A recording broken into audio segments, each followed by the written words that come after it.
ఉండవల్లి అంటే తెలుగువారందరికీ గుర్తుకొచ్చేవి గుహాలయాలు. వాటిని చూడాలని సరదా పడినా అక్కడే ఉంది, వెళ్ళడం వేస్ట్ అనేవాళ్లే ఎక్కువ కావడంతో చాలా కాలం చాలామంది వాటిని చూడలేకపోతున్నారు. ఈ మధ్య అలాంటి వాటిని పట్టించుకోకుండా మామూలుగా చూసే వాళ్ళకి ఈ ఉండవల్లి గుహలు చూడడానికి ఇంత దూరం రావాలా అనిపించవచ్చు. కానీ ఒకే పర్వతాన్ని గుహలుగా మలచటమే కాదు, దానిలో దేవతా ప్రతిమలతో పాటు దాదాపు 20 అడుగుల ఏకశిల అనంత పద్మనాభస్వామి, నాభిలో బ్రహ్మ, చుట్టూ దేవతామూర్తులతో సహా చెక్కిన శిల్పుల చాతుర్యం చూడగలిగిన వారు అద్భుతం అంటారు. ఒకే పర్వతాన్ని తొలచి 4 అంతస్తులుగా మలిచారు ఈ గుహలని.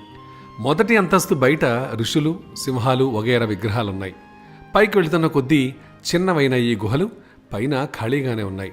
కింద అంతస్తులో తాపసులు, భిక్షువులు కూర్చునేందుకు వీలుగా స్తంభాలు